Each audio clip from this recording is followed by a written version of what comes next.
Mm.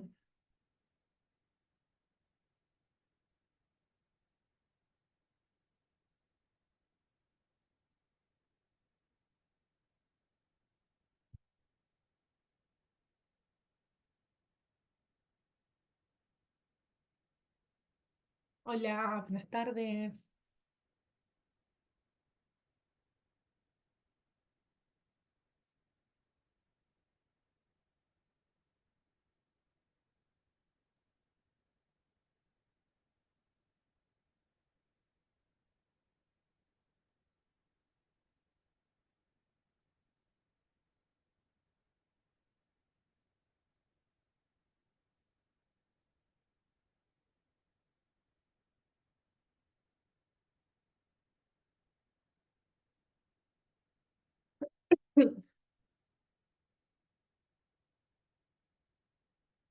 Hola, ¿cómo va? Buenas Buenas tardes. tardes. Hola, Ay. Hola, Inés. Están por el chat. ¿Cómo va? ¿Cómo está? Vamos a esperar un ratito a que se conecte el resto.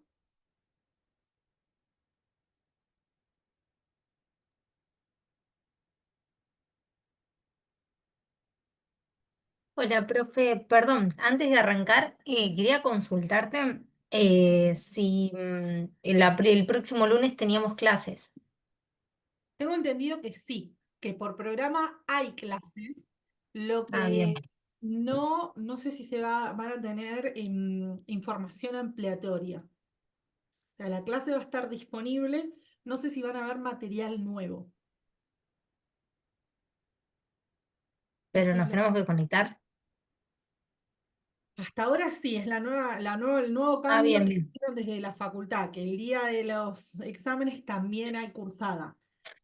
Me Ah, parece bien. que la profesora titular igual decidió de que por más que tengan clases no se vea nada nuevo. Creo que están programadas como una clase de repaso para el que les Ah, sirve. bien, bien. Si no, después contestan las preguntas y ya. Lo que sí va a estar disponible a partir de la clase que viene en el horario de clase es el parcial. O sea que lo podríamos hacer después de la clase. Sí, si quieren, sí.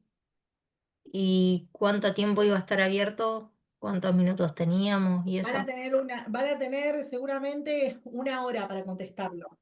Una vez que, esto sí aseguro, a ver, una hora para realizar el examen. Disponible, el examen va a estar, creo que 72 horas, Bien. ¿sí? Ahora, ¿qué es importante? Que una vez que ustedes lo abren, ahí empieza a correr el tiempo.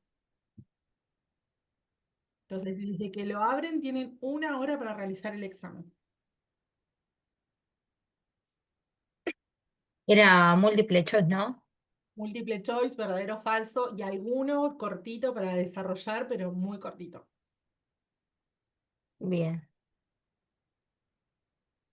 ¿Y más o menos cuántas preguntas son? Como para ir teniendo en cuenta el tiempo y eso.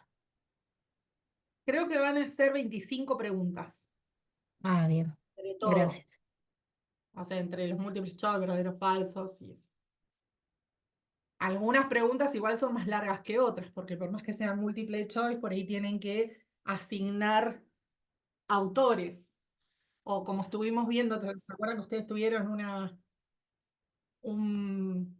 actividad sincrónica que fue establecer autores con, bueno, va a ser una cosa así.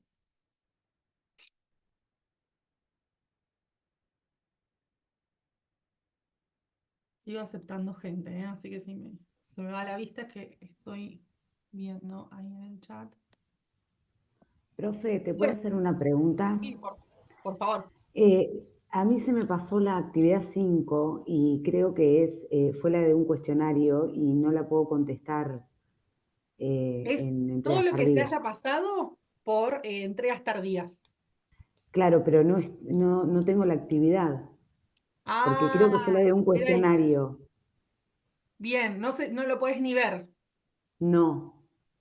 Bueno, ahora me voy a fijar a ver cómo podemos hacer para editar para que puedan ingresar o por lo menos pasarles las consignas. Bueno, bárbaro, ¿sí? gracias. Sí, otra chica, otra alumna me había preguntado lo mismo y no entendí la consigna. O sea, no entendí lo que me preguntaba. Ahora que me lo decís, me doy cuenta que no pueden ingresar directamente a cuestionario. Ok. Les recuerdo, no es necesario que pongan sus nombres y DNIs en el chat.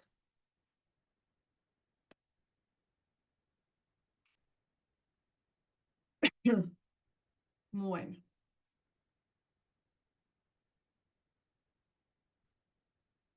ya más o menos se conectaron los de siempre.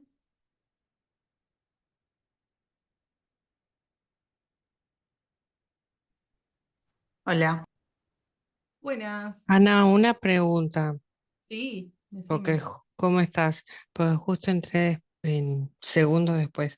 La fecha entonces era, Del parcial, sí, la semana que viene. La bien, semana que viene, el horario de cursada va a estar habilitado en la solapa de evaluación, el sí, examen. sí, Va a estar disponible para que ustedes lo realicen 72 horas. perfecto, Pero a partir de que lo abran, tienen 1 hora para realizarlo. Después se cierra bien, automáticamente, hasta donde hayan contestado. bien, perfecto, gracias. De nada.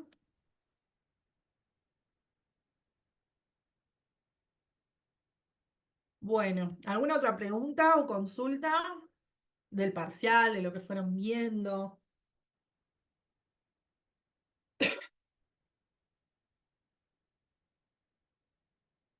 ¿No? ¿Está todo claro?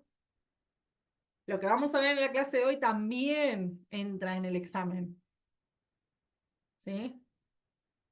O sea que lo que es material bibliográfico es hasta la clase de hoy.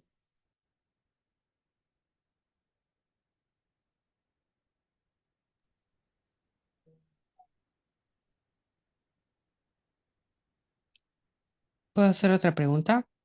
Todas las que quieran, ¿sí? El, en la materia, como para tener idea para el final, se hace hincapié en los autores, Se hace hincapié en las escuelas. en las no tanto en los autores. Sí, los autores van de la mano de las escuelas. Hay algo, por ejemplo, hoy nosotros vamos a ver 2 autores dentro de la misma escuela. No dicen lo mismo, Ah, ya entendí. ¿se entiende? Sí, Entonces, sí, sí, puede gracias. llegar a pasar que dentro de una misma escuela tengamos autores que se oponen o que dicen cosas muy diferentes, significativamente diferentes. Entonces, eso sí es importante poder caracterizarlo.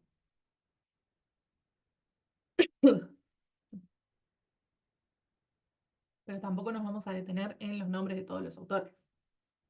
¿Sí? Bueno.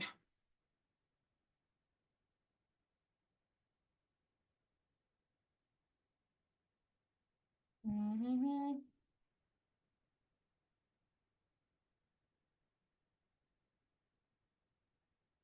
¿Pudieron leerle el material que teníamos disponible para hoy?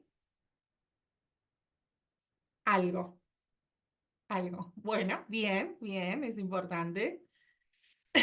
Hoy vamos a ver la terapia sistémica. Vamos a comenzar. Ustedes algo estuvieron viendo desde el constructivismo, no es lo mismo, es otra escuela, pero vamos avanzando. Desde lo cognitivo a lo conductual, o mejor dicho, viceversa, desde lo conductual a lo cognitivo, al constructivismo, al modelo sistémico. Y hoy vamos a ver el modelo sistémico, como le adelantaba la compañera, desde dos ventanas completamente complementarias, pero diferentes. Por un lado, vamos a ver la terapia familiar estructural, que es la que nos enseña más que nada a mirar cómo se dan los límites dentro de ese sistema, cómo se dan las jerarquías o los subsistemas dentro del mismo sistema. Y por el otro lado, con la otra autora, vamos a ver el modelo estratégico, que el modelo estratégico se centra generalmente en el problema.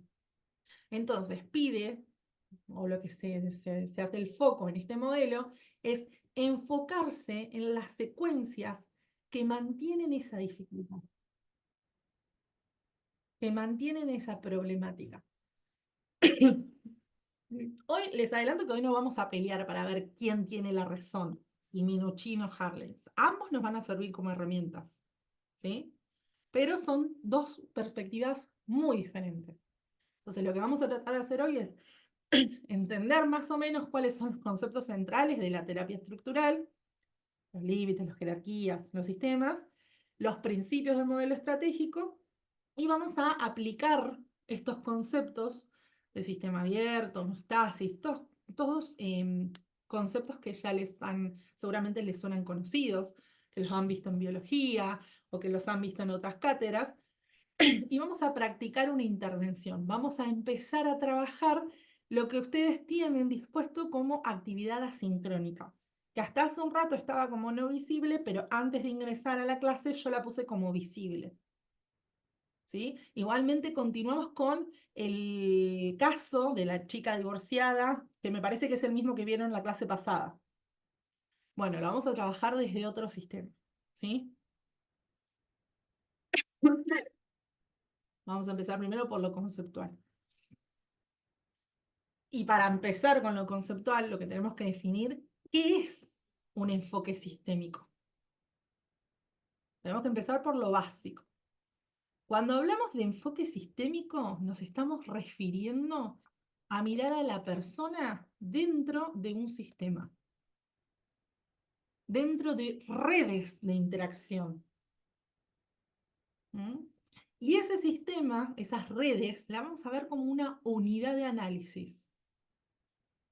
Entonces, esto es lo que viene a proponer como más novedoso dentro de lo que sería la terapia sistémica, que ya no es el individuo aislado, sino donde se pone foco es en la relación y en el sistema que contiene a ese individuo. ¿Sí? En este marco, entonces, los sistemas no son solo fallas individuales, sino mensajes o manifestaciones que cumplen una función dentro de un sistema más grande. ¿Hasta acá vamos bien? Esto lo vamos a ver de forma muy explícita, sobre todo en los desarrollos del modelo estratégico. El síntoma para este tipo de modelos puede ser un acto comunicativo que regula estas transacciones familiares y mantiene ese equilibrio disfuncional. Por eso es que no se va a hacer foco en el paciente o en la persona como un problema aislado, sino que se va a entender a esa problemática como parte del entramado familiar. Bueno, ¿por qué este sujeto, este individuo, está haciendo síntoma? Y por el otro lado, ¿qué es lo que sostiene dentro de este entramado o de este sistema que ese individuo haga síntoma? Porque el sostenimiento de ese individuo con síntomas, por ahí es el no ocuparse de otro tipo de problemáticas que puede llegar a tener el sistema. Seguramente se le vienen a la cabeza un montón de ejemplos de esto. Una persona, familias con algún miembro, por ejemplo, con una problemática de abuso. Bueno, de abuso de sustancias, perdón, no termino las frases y quedan raras. Con un miembro con una problemática de abuso de sustancias. ¿Quién es el problema de la familia? El que consume. Bueno, desde el modelo sistémico no se va a hacer foco en ese sujeto como el problemático del sistema, sino que se va a tener una mirada mucho más global. Porque hay familias, no quiero culparlas, pero que habilitan este tipo de dinámicas y les termina siendo, como el beneficio secundario del síntoma, favorecedor que haya un problema o haya un individuo que sea el problemático para no ocuparse de otras cuestiones dentro del entramado familiar. La mala comunicación, el sostenimiento de secretos, etcétera, etcétera, etcétera. Entonces, esa persona que consume, por ahí es la expresión de una problemática mucho más grande. no consume porque consume. Giselle, Eh, Buenas tardes, profe, primero. buenas. Eh, hace un rato, justo, vi en la tele, en el noticiero, el caso de, y me acordé tanto porque es lo que estás diciendo. Un chico que consume, adicto a las drogas, apuñaló con un destornillador a un hombre en la calle y la mamá estaba al lado. Primero golpeó a la mamá, tal vez después lo ven en las noticias. Primero golpeó a la mamá y después apuñaló al hombre. Y la verdad que cuando vi la noticia pensé esto mismo que estás diciendo vos. Vi toda la relación, ¿no? Estaba como ilustrado ahí. Es más, la mamá estaba presente. Entonces también pensé la situación como un sistema. Y ahora lo estás diciendo y me estoy acordando de eso. A ver, en este caso no sabemos puntualmente qué pasó. Obviamente que ustedes son estudiantes avanzadas y podemos darnos este tipo de charlas y hacer este tipo de hipótesis. No lo haríamos jamás de una persona que no conocemos y por una sola cuestión, pero vamos a darnos esos No, no, permisos. no, yo no tengo una teoría o una hipótesis, sino que en el momento pensé en toda la relación, como que no lo pensé a la persona aislada, pensé, ay, No, no, ¿cómo no, se no, llegó a entiendo. esto? Una cosa así. Por eso, y voy a usar este ejemplo, todo esto venía para usar este ejemplo que vos das. Por eso quiero hacer estas pequeñas salvedades de que no estamos juzgando a esa madre. Pero, por ejemplo, bueno, ¿qué rol ocupa esa madre para con esa persona que tuvo este ataque de violencia? ¿Cuál era la dinámica familiar? Porque suele suceder que son dinámicas muy dependientes donde se habilitan un montón de, vamos a decirlo como sobrepaso de límites que termina en algo tan culmin y tan drástico como puede ser quitarle la vida a otra persona. No todos los casos terminan así, no vamos a problematizarlo todos, a generalizar, perdón, pero vamos a darnos los permisos de hipotetizar con este caso. Bueno, estaba la madre al Perdón, lado. puedo, Sí, sí, vale. para un ejemplo no tan violento quizás, ¿no? Un niño que dicen que es un niño problema porque está todo el tiempo inquieto, haciendo problemas, haciendo locuras, haciendo tropiezos, haciendo no, y que no es el niño el problema, sino que quiere llamar la atención a sus padres porque si no sus padres pelean todo el tiempo. Entonces prefieren que lo estén retando a él antes de que sus padres estén discutiendo. Eso es un ejemplo clarísimo. ¿Mm? Entonces, ¿dónde está el problema? ¿En el chico que hace desastres para llamar la atención? ¿O sirve y es funcional ese chico para que en ese entramado familiar no se ponga la atención en por ahí las discusiones o los acuerdos que tienen que llevarse como padres de familia? Eso viene a Entonces, ser como el subsistema conyugal, puede ser, dentro sí, de un sistema familiar. Ok, exactamente, entonces entendí. exactamente. Y desde el modelo estratégico vamos a ver cómo se dan las triadas, los triángulos. ¿Mm? Cada subsistema también se relaciona con los otros subsistemas. Entonces, quiero que piensen a la familia como la metáfora de una orquesta. Si desafina uno de los instrumentos, no sirve con decirle toca mejor. ¿Sí? Es todo lo que conlleva la partitura, el director, los instrumentos. Entonces no tenemos un problema, sino tenemos una red que inclusive puede habilitar esa problemática y puede sostenerla porque, como dijo Vale, le es funcional para no ocuparse de otras cosas. Entonces, la terapia sistémica lo que viene a trabajar son esas relaciones, en esa partitura compartida. Bueno, ¿qué está pasando con los instrumentos y con los músicos que componen esta banda? Todo esto que estamos hablando es desde el texto de Minuchin, de la terapia sistémica familiar, estructural, perdón, estoy repitiendo. Terapia sistémica familiar estructural. ¿Mm? Este autor va a decir que con la terapia estructural o la terapia estructural es la que nos va a ayudar a describir cómo está organizada la familia. Como el nombre lo indica, cómo está estructurada, cómo se compone. Y acá hay algunos puntos que me gustaría que tengan muy en cuenta, que es donde va a ser foco el autor. Por un lado, dentro, o sea, lo que va a ser foco dentro de esta estructura.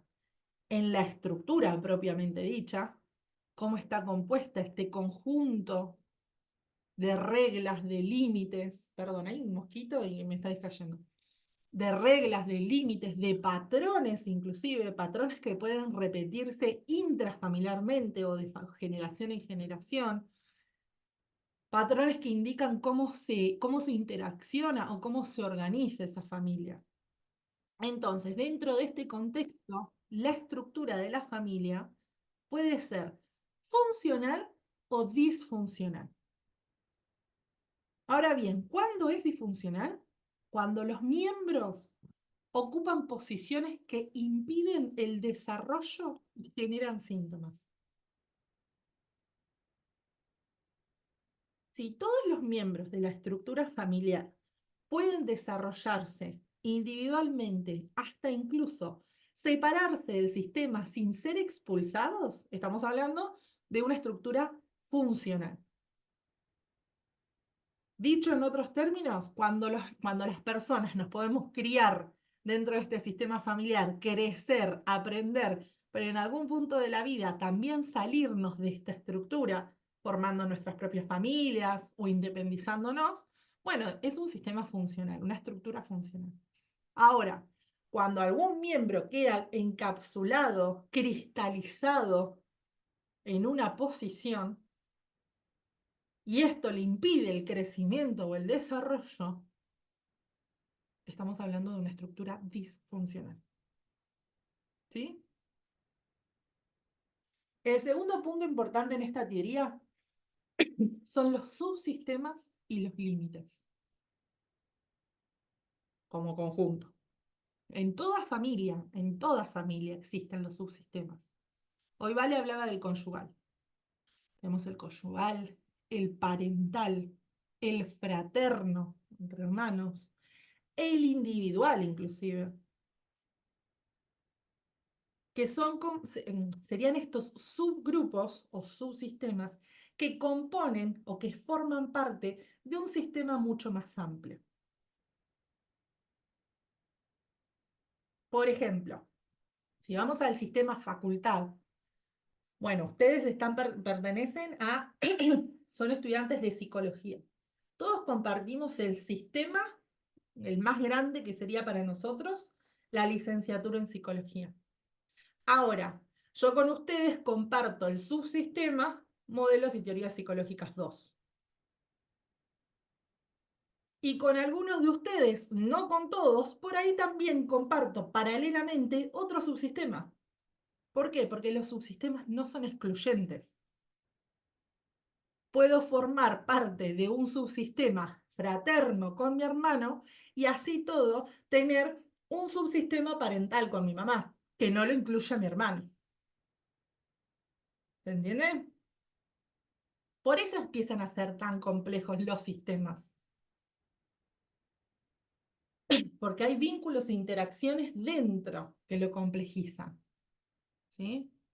Y ahora, si hay vínculos e interacciones dentro, el otro punto en el que tenemos que hacer foco son los límites de estos subsistemas o entre estos subsistemas.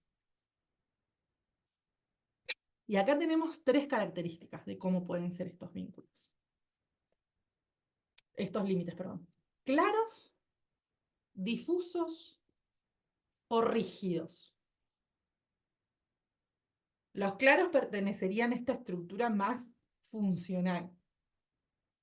Ustedes son estudiantes, yo soy alumno, yo soy profesora. Está claro. Aunque les confunda, está claro. Ahora, si yo, como profesora, les dijese como, no sé esto, no sé qué vamos a hacer la clase de hoy, ¿ustedes qué quieren hacer? Ya empieza a ser un poco más confuso. o más difuso. Si les digo, bueno, ahora Lau va a dar lo que entendió de la clase. O Vale va a leer un fragmento y vamos viendo qué propone, no sé si Hannah o Agus propone algo, vamos viendo. Los límites empiezan a ser mucho más difusos. Y eso lo que genera, o lo que termina generando, es el sobreinvolucramiento. Porque ustedes, si yo les dije, si yo no tuviese estos límites claros de profesores a alumnos, ustedes empiezan a hacer actividades que no les corresponden. Que no les corresponden como alumnos. Ahora, si la clase estuviese planteada desde lo colaborativo, organizacionalmente desde lo colaborativo, donde todos ponen un poquito, o establecemos así, que todas las clases, cada una va a leer un párrafo y va a preparar algo sobre ese párrafo o sobre ese texto, bueno, tiene una estructura clara, tiene un límite claro. Inés va a preparar tal autor, Giselle va a preparar tal otro, está claro. Ahora, si hacemos todo medio confuso, empiezan las malas interpretaciones, donde yo creo, como no sé qué tengo que hacer, no sé si estoy haciendo de más o de menos. ¿Mm? Y el otro no me lo aclara. Entonces empieza a haber una desconexión. No sé qué hacer. Bueno, no voy a la clase. Como no entendí qué había que hacer, directamente ni me presento. Entonces me aíslo, me alejo. Minuchin lo que va a proponer, o lo que nos pide observar, es dónde están estos límites. Y si se cumple la función necesaria para esos límites. ¿Sí? Entonces hablé de claros, de difusos y de rígidos. Rígidos son difíciles a ver, no difíciles de caracterizar, pero son muchas veces confundidos con los límites claros. ¿Por qué? Porque la rigidez no hace a la no claridad. Yo soy la docente, ustedes son los alumnos. Si yo me rigidizo, me cristalizo en ese lugar y no habilito preguntas o no habilito interacción, empieza a generarse también esa desconexión. ¿Por qué? Porque hay una imposición de ese límite. ¿Es claro? Sí, por supuesto que es claro, pero es muy rígidamente claro. No habilita nada. Ana, ¿se relaciona con el autoritarismo? Sí, totalmente. Totalmente. Y el autoritarismo, Dai, no siempre es violencia, ¿eh? No estoy hablando acá de límites violentos. No, sino que Autoritario. no son flexibles, no son rígidos. Son rígidos, exactamente. El padre es padre. Y el padre Está bien, es el pero poder. si el padre no da lugar a la escucha o a la escucha del hijo, de lo que le pasa, lo que le sucede, ahí hay una rigidez. Esto se hace así, vos sos hombre y como hombre no llorás. Punto. Punto. Sí. Entonces, esto de las rigideces, de los límites y de las pautas que va poniendo el que tiene el poder, llegamos al tercer punto importante a observar según el autor, que es la jerarquía. La jerarquía implícitamente nos está hablando de poder, de quien toma las decisiones dentro del sistema. Las familias que tienen orden de autoridad y las coaliciones intergeneracionales o la confusión jerárquica suelen ser la base de muchos de los problemas. Esto es muy fácil de ver sobre todo en las empresas familiares, cuando el dueño de la empresa es el padre, donde si fue muy rígido, siempre se hizo las cosas como el padre decía, y el padre empieza a crecer, empieza a llegar a la etapa de la jubilación o a no poder hacerse cargo de un montón de tareas que antes sí las hacía, y los hijos que continúan ese linaje, por ahí vienen con ideas revolucionarias o con ideas nuevas para aplicar dentro de la empresa y renovarla. Y si la jerarquía es muy firme, el orden de autoridad es muy rígido, va a generar un choque, va a generar una problemática, donde los hijos quieren incorporar, no sé, la atención por WhatsApp y la inteligencia artificial, y el padre dice que no se puede confiar en eso. O lo derrocan del poder en algún momento y lo excluyen, o todo se va a la quiebra. Tengan en cuenta que muchas veces se utiliza esta analogía en la psicología o en la clínica de rigidez como patología y flexibilidad como salubridad. Bueno, este es uno de los casos. Si bien los autores no lo mencionan de esta manera, esto es una interpretación que les estoy haciendo yo, las rigideces, las cristalizaciones, o están firmes y al menor movimiento se rompen, o sostienen lo que tienen que sostener y excluyen al que no se amolde a esa estructura. ¿Mm? Pero de ambas maneras terminan siendo muy exclusivas en algún punto. Profe, pero yo creo que si es rígido, el que no se amolda obviamente se excluye, pero el que se queda no tiene como una lucha, porque yo creo que tiene un límite eso, En porque por algún ahí punto si lo sí. hace por obligación, ponele, ¿no? Pero yo creo que en un momento, por ahí sí se adapta, pero a largo plazo yo creo que también hay un corrompimiento en ese sentido. Es que sí, si hay crecimiento y desarrollo individual, en algún momento van a empezar las dudas, las preguntas y esto que vos decís de empezar a preguntarse y no adaptarse. Ahora, si yo fui criada bajo estos valores, bajo estos modelos y bajo estas líneas tan rígidas y estructurales, no sé si en algún momento llegaré al punto de preguntarme y cuestionar la estructura. Lo más sano sería que sí, pero puede haber casos que no, ¿eh? Y que se siga, se perpetúa. Es más, en este ejemplo que yo les doy de la empresa familiar, si el padre es muy rígido, el que va a continuar al mando es el hijo que más se amolde al pensamiento del padre y que pueda perpetuar o continuar con esta idea. Porque el hijo que sea más flexible o que tenga otras ideas, o se va porque no lo soporta, o es excluido y rechazado, expulsado. Yo creo que el que es más débil o más sensible quizás tiende a por ahí a aceptarlo, por ahí en principio aguantar, luego aceptarlo y quizás hasta a futuro repetirlo. No sé si hablaría de debilidad, porque estamos hablando de aprendizaje de valores. Es Claro. lo que vos aprendiste. Si yo te enseño, si vos naciste en una familia donde te dijeron que sos una inútil, no sé si en algún momento llegás a cuestionártelo. En el mejor de los casos te lo cuestionarías para, obviamente, Y es eh, complicado, creo que eso depende de la personalidad, ¿no? de la personalidad y las herramientas que te son brindadas. ¿Cuándo empiezan a generarse estos conflictos intrajerárquicos? En la Cuando las personas. adolescencia. ¿Y por qué en la adolescencia?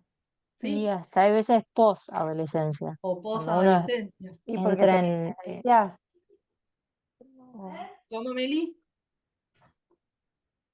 Ay, perdón, buscas diferenciarte. O el Cuando, adolescente busca cuando buscas diferenciarse, sí, totalmente, pero buscas romper límites. diferenciarte no solo por una cuestión identitaria de Claro. propia de la adolescencia, de esta metamorfosis, sino cuando salís a la vida y ves algo diferente. Cuando vas al colegio y ves que, bueno, no todos mis compañeritos, no sé, los tratan así en la familia. Che, ¿tu mamá te hace el almuerzo todos los días? ¿No es que vos tenés que hacértelo?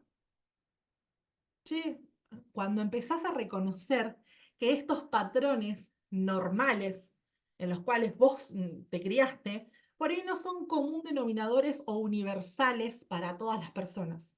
Ahí empiezan los cuestionamientos. Ay, esto que yo creía que lo hacía todo el mundo no es tan así. Entonces, ahí, en la contradicción, ya te doy la palabra, Constanza, ¿eh? En la contradicción o en la comparación es que empiezan a plantearse estas preguntas o a manifestarse estas diferencias. Constanza, ahora sí. No, pensaba que a veces dentro de las mismas familias, con esto de la jerarquía, por ahí siempre hay uno que es el que tiene esa decisión y también tiene la decisión, pensaba, como de ubicar los roles, porque dentro de una misma familia seguramente tenés, no sé, el inteligente, el inútil, el que puede con ciertas cosas y nada, y yo digo, ¿cómo salir de eso?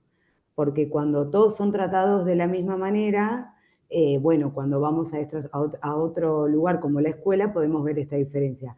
Ahora, cuando dentro de la misma familia aparecen estos distintos roles o estos que son asignados por los mismos padres, yo digo, ¿cómo se sale de eso? Porque también te acostumbras a que vos sos el inútil y que el otro es el inteligente, no sé. Pensaba en eso, qué difícil. Sí, Creo naturalizás que es y más, te vinculás de esta claro, forma. yo creo que es muy difícil, pero lo que no hay que hacer es creértela, creerte que vos sos un inútil, porque No, si lo Profe, crees obviamente. estás, Pero profe, sí, estás, pero lo estás dentro principal es, de una dinámica que es esa, me parece. Nosotros claro. viéndolo de afuera podemos decir, bueno, no hay que creerse que uno es inútil, pero creo que entras como, no sé, es como una dinámica media tóxica, pero que existe dentro de las mismas familias, me totalmente. parece. Mira, ¿Y el sin terapeuta ir cómo por ahí. actúa acá, por ejemplo? ¿Cómo? Justo iba a El preguntarlo. terapeuta en este sistema estructural familiar entraría como, si allá que es una orquesta, como un director, como diciendo, bueno, mira, vos sos el padre, vos tenés la batuta, vos sos la madre, en la casa vos tenés esto, esto y el otro. Como dar Exacto. los roles y generar estas estrategias, ¿no? Primero y que Claro, en nada el es texto la hablaba de visibilidad. eso, hablaba de lo directivo, de los cambios y de lo paradójico, que bueno, Hailey lo que más va a recomendar es el lado directivo. Ni hablar, sí, pero como primera instancia es la visibilización. Hay una palabra que aparece que es la problematización. No se puede solucionar nada que no sea un problema. Entonces vos decís, yo soy un inútil, a mí siempre me dijeron que es un inútil y para mí esto no es un problema. Hasta que venga alguien a cuestionártelo y decir desde afuera, porque desde afuera es mucho más visible, ¿es real que sos un inútil? ¿O por qué lo decís? Para que empiece a cuestionarse, a problematizar este concepto tan arraigado de inútil. Y sin ir a conceptos, pueden ser roles que no se cuestionan. La hija más grande, la primogénita, es la que se va a hacer cargo de sus padres, porque es la hija mujer. ¿Por qué? Porque es algo que a nivel valor, sociedad, o lo esperado, o lo implícito, bueno, nadie te dijo, vos te tenés que hacer cargo de tus padres, pero es algo que uno sabe que tiene que hacerse cargo, porque soy mujer, porque soy la más grande, porque es, bueno, desde la terapia, de un terapeuta que haría visibilizar cómo son estas jerarquías y estos roles y estas dinámicas para que la persona empiece a tomar un poco de poder dentro de las decisiones. ¿Me quiero hacer cargo de mis padres? ¿Por qué me toca? ¿Por qué es que se entiende que sí? ¿Quién dijo? ¿Quién me asignó este rol? ¿Sí? Entonces, no Profe, estamos hablando solo de valores, sino por ahí de roles. Sí, Lu. ¿puedo comentar? Sí, por favor. En el tema de los roles y eh, la asignación de los roles, en mi caso particular, yo soy la hija primogénita, la primera y la que se ha hecho cargo de los hermanos, ¿no? Mientras mis padres han disfrutado en la casa de adelante de ser novios por siempre. Entonces, en esta asignación de roles, eh, yo yendo a terapia, o sea, escuchando un poco a todas las compañeras que decían, eh, Ujú. el despertar es cuando es esto que vos decís, ¿no? Che, no a todos les pasa esto, ¿por qué yo me tengo que hacer cargo de todo? ¿Qué está pasando? Encima ¿Quién te lo asignó? nosotros jugamos al vóley todos, Mi hermano es el profe, mi hermana es armadora, yo soy la líbero, entonces todos tenemos un rol. Cuando yo decido en terapia, junto con mi terapeuta, salirme de este rol, ha sido muy difícil porque quedas totalmente excluido. No solo de yo hacerme cargo de la vida de mis hermanos en cuanto, che, esto en Mercado Libre, ¿me conviene? O en Frávega no tiene más cuotas, por ejemplo. Todas las dudas y esas venían a mí, porque claro, yo soy la más grande y soy la que las resuelve. Cuando yo me salgo del equipo de vóley también, yo quedo excluida, quedo afuera.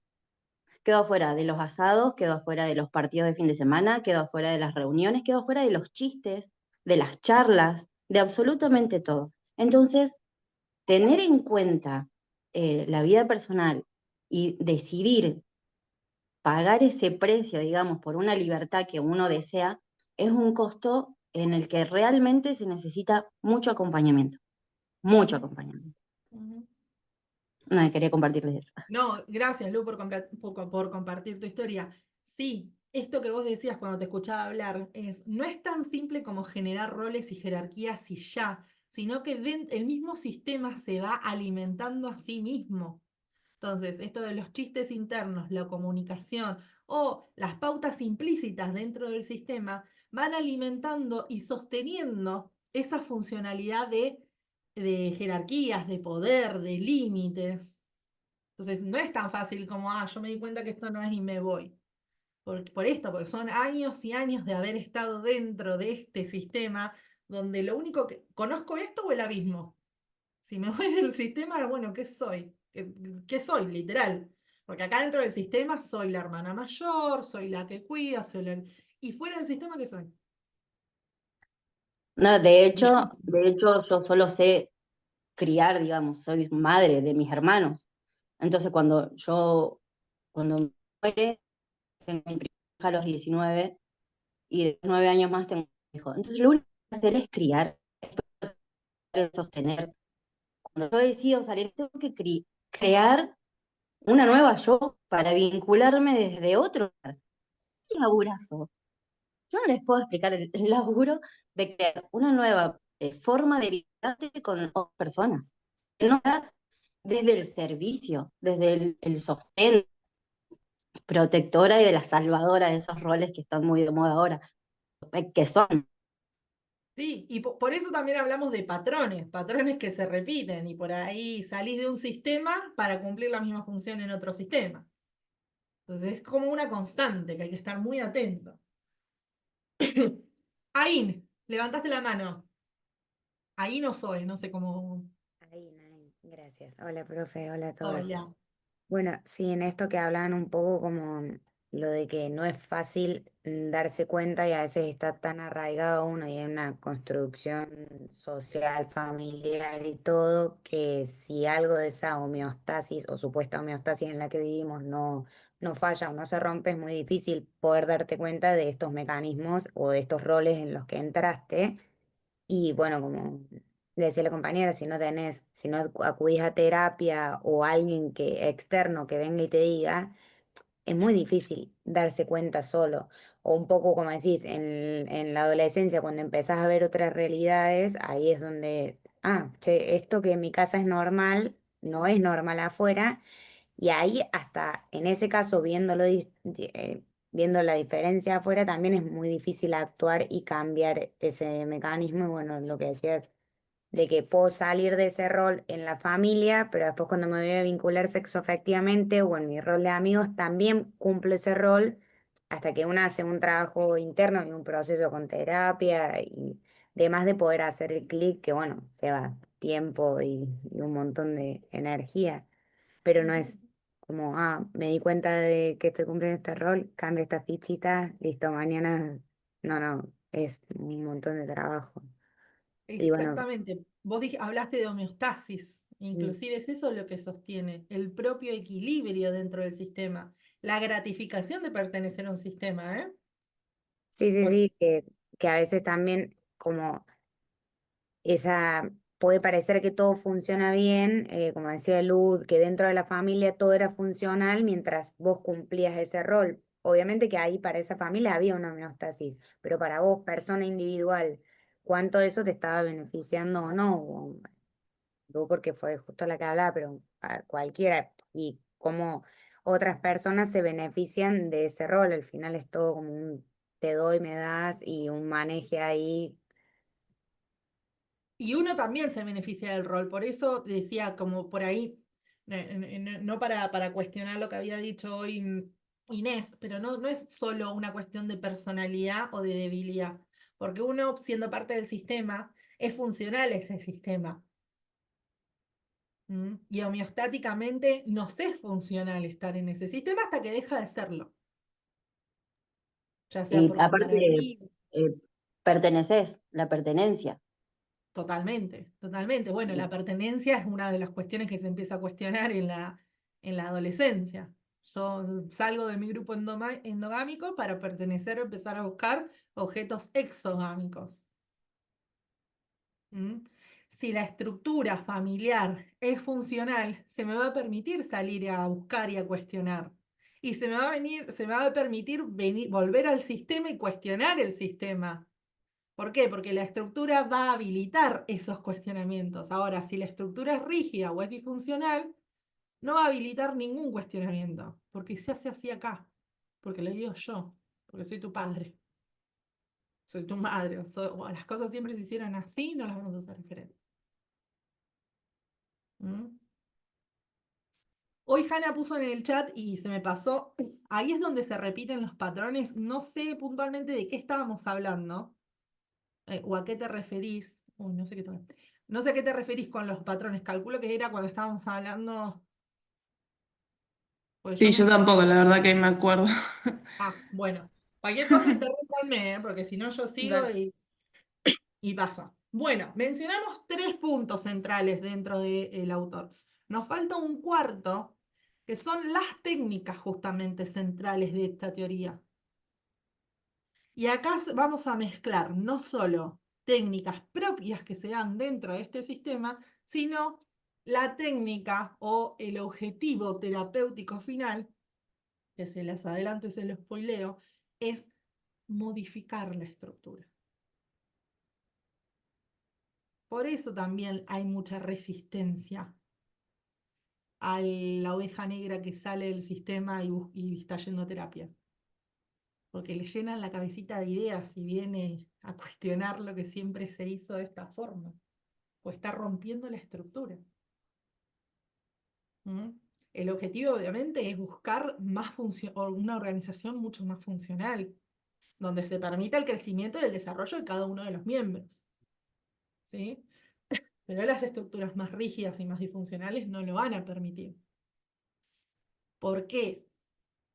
Y porque hay un mantenimiento de esa estructura, un mimetismo. Entonces, dentro de estas técnicas centrales que va a mencionar el autor, tenemos no solo la unión o la acomodación, sino también el rastreo, el mantenimiento, el mimetismo, el reencuadre y por último, si todo sale bien, la reestructuración, que termina siendo este objetivo que yo les hablaba. Estas técnicas lo que implican es poder entrar en ese sistema, ganar confianza, mapear el sistema, identificar las reglas, las jerarquías, las funciones, y empezar a proponer cambios concretos que la familia pueda practicar dentro de sección y que después pueda llevarlos afuera. Si nosotros Profesora, ¿puedo siempre... hacerle una consulta? Sí, Una vez que se sale de esa disfuncionalidad, ¿no? Por ejemplo, Luciana, que dice que sale de esa historia que vivía, ¿no? En su familia. ¿Es normal, por así decirlo, buscar reemplazar esa posición que uno tiene en la familia, ese lugar que ocupa en otros ámbitos, ya sea trabajo, ya sea amistades? Normal lo digo como entre comillas, no a lo ver. normal, pero como una especie de adicción a la persona de costumbre que está acostumbrada a ocupar ese espacio, ese... Bueno, por ahí esto sí se relaciona con la pregunta que hizo Hanna de los patrones. Bueno, sí, es importante poder identificar cuáles eran esas reglas o esas funciones que se ejercían dentro del sistema para no repetir el patrón funcional en otro sistema. y no ocupar ese espacio vacío, como vos dijiste. Ok. Si lo hablamos del sistema, el sistema homeostáticamente va a encontrar la acomodación. Si te expulsó, bueno, vamos a encontrar a alguien más, nos vamos a Donde ubicarse. reorganizar. Ok. Inclusive manteniendo vivo, esto no lo dice así el autor, pero es para que se hagan una idea, el fantasma de la persona. Nosotros estamos bien, el problema fue fulanito de tal que arruinaba este sistema. Entonces ya no está físicamente cumpliendo roles, pero está fantasmagóricamente justificando y sosteniendo para no hacerse cargo de lo que hay que hacerse cargo. Bueno, ¿por qué se fue fulanito? ¿Por cómo nos vinculábamos? No, porque se quiso ir. Entonces, ¿quién es la problemática? Fulanita. Nos termina así. Esa es la homeostasis, el reacomodamiento dentro del sistema. No sigue siendo funcional.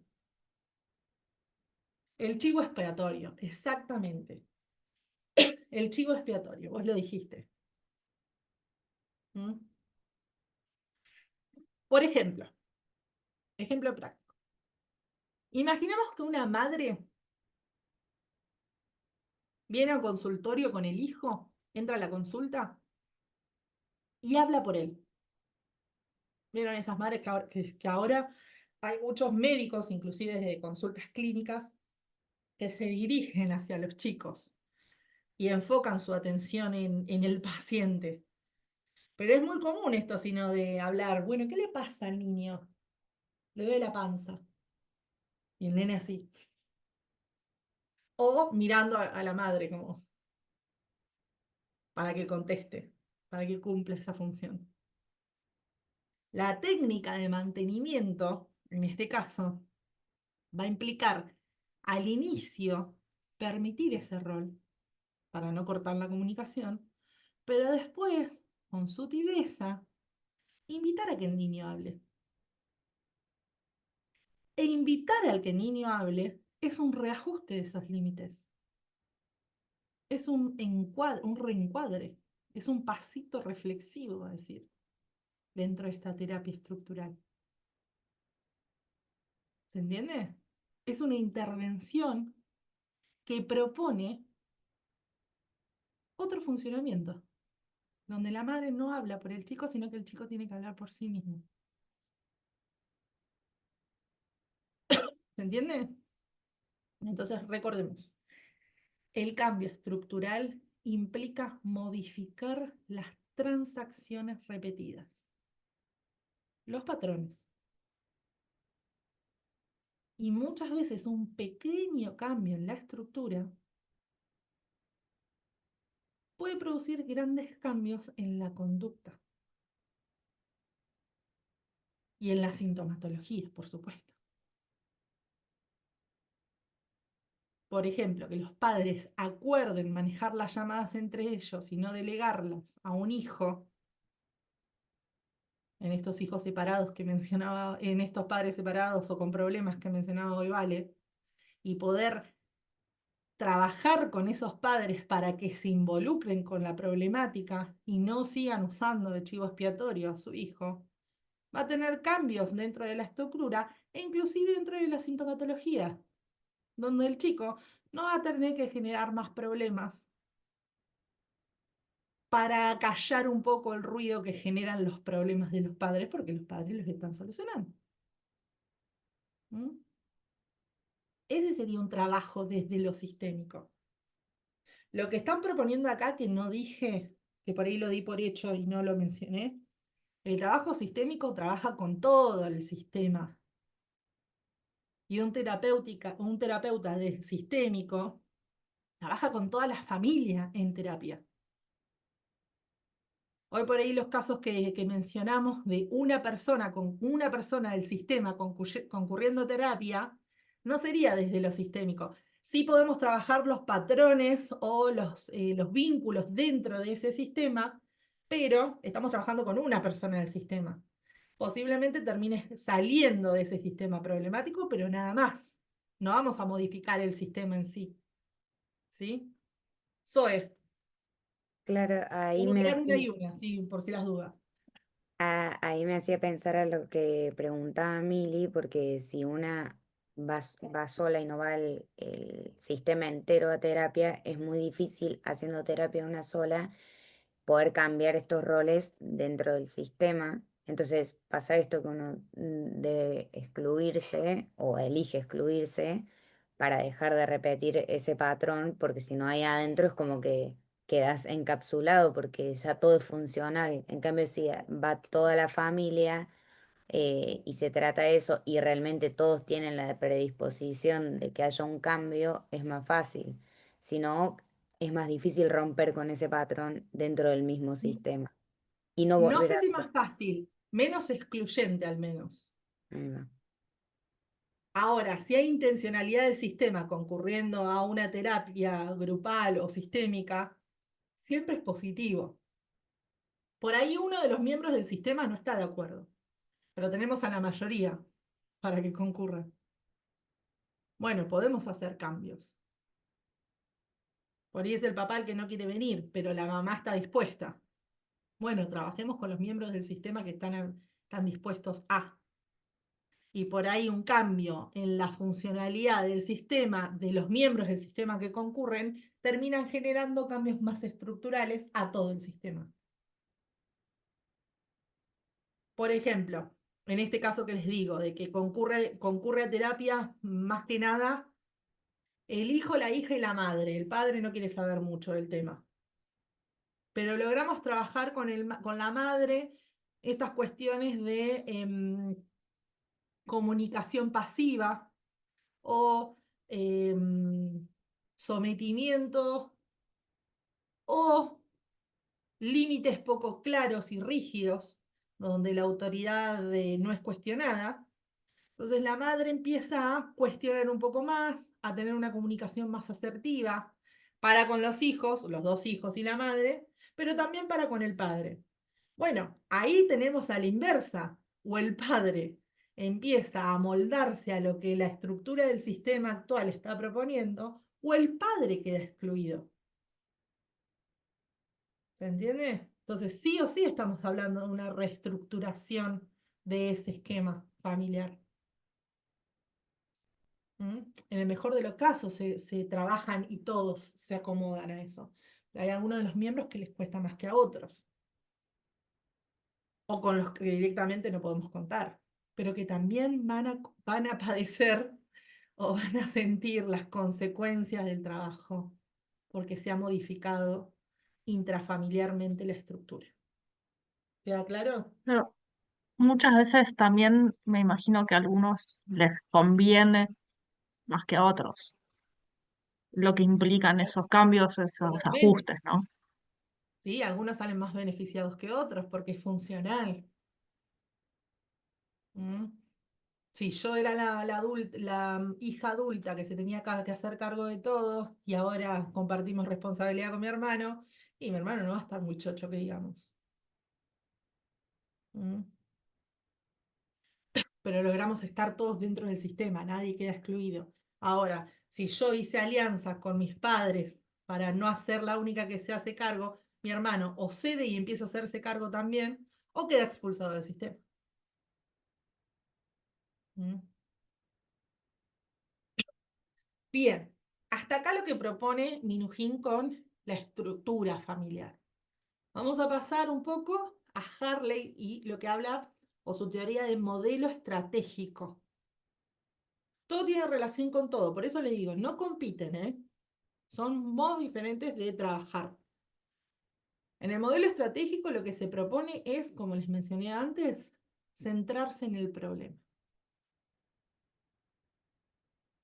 Poner el foco en las pautas recursivas que mantienen el problema. Y de acá tienen que surgir sí o sí algunas ideas claves que quiero que se lleven bien puntuales. Primero, que el síntoma es una comunicación. ¿Mm? No es un accidente, sino que cumple funciones homeostáticas, funcionales, a la regulación de ese sistema. A veces lo que llamamos problema termina siendo lo que mantiene la estabilidad. Por eso, para cambiar la conducta individual, debemos cortar o alterar esa secuencia que lo sostiene. Es un poco también lo que hablábamos de jerarquías con el autor anterior, ¿no? Lo segundo es el diagnóstico relacional. El terapeuta estratégico se va a fijar en la secuencia interaccional, o sea, de relaciones, y va a conformar un diagnóstico relacional. El diagnóstico en sí mismo es parte de la intervención. Cómo nombramos el problema puede muchas veces facilitar o bloquear el cambio. Y hay que operacionalizar el problema para medir la mejoría que hay. Entonces, ¿a qué se refiere todo esto del diagnóstico relacional? A la identificación también de esos subsistemas,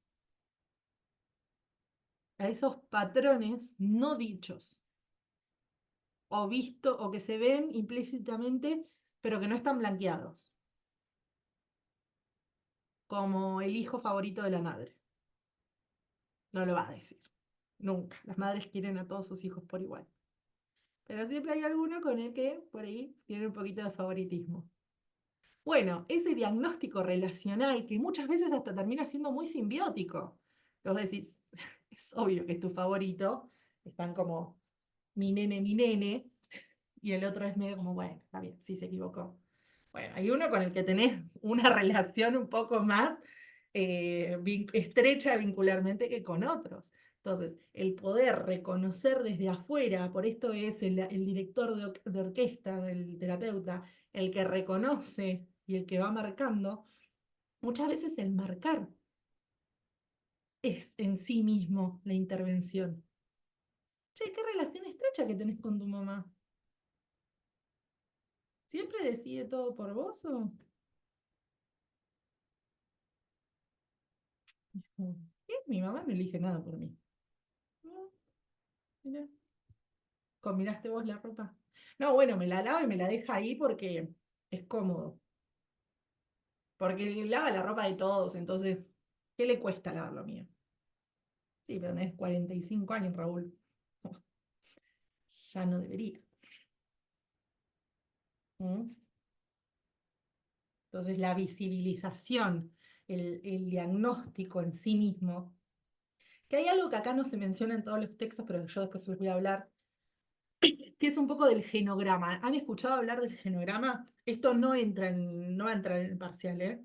Pero quiero mencionárselo como herramienta. El genograma es como un mapa, no, perdón, como un mapa no, bueno, una combinación, como un árbol genealógico, donde se ponen no solo las personas que componen el sistema, sino que tiene diferentes formas de indicar los puntos relacionales, los patrones relacionales. Por ejemplo, si el vínculo entre dos personas es conflictivo, es muy simbiótico, entonces uno, independientemente, es transversal a todas las profesiones. Entonces, si vos hablas con audiólogo, con el clínico o con el psicólogo, con quien sea que esté trabajando de esto y que tenga una noción del genograma, puede identificar cuáles son las problemáticas y cuáles son los vínculos. Entonces, otorga mucha información. Y la realización de ese tipo de genogramas nos ayuda a nosotros también como terapeuta sistémico, si es que trabajamos, o terapeuta estratégico, a visualizar esas relaciones, esos vínculos. Yo después les voy a mostrar un ejemplo de genograma, sí. Profe, Sí. profe, yo no sé si es lo mismo, pero yo trabajo en un centro de salud y nosotros trabajamos con un familiograma que, bueno, es un barrio donde hay un montón de temas y, bueno, todos los profesionales, cada vez que accedemos a la historia clínica, accedemos a ese familiograma. porque se atienden familias enteras, entonces también es una manera de ir compartiéndonos información. No sé si es lo mismo, pero bueno, es muy, Debe donde tener también como la están misma los lógica. vínculos, claro, tiene como la misma lógica. Y sirve un Inclusive, montón. inclusive vos lo tenés como intrabarrial, familia con tal familia. Sí, sí, sí, sí. Claro. Bueno, el Sí, sí. genograma, la diferencia es que se reduce solo al sistema familiar. Ah, está bien. Por ahí no se involucra a otras familias, a menos que sean Sí, significativas para depende, el paciente indicado. claro. Em, pero está muy bueno porque te da mucha información a nivel Sí, interacciones, a nivel vínculos. sí. A ver, esperen, a ver si puedo buscar. Muy bien.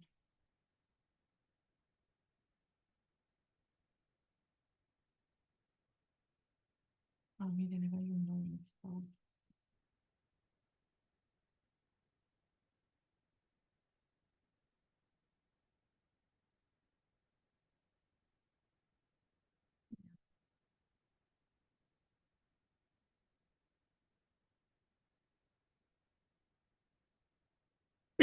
¿Ahí ven?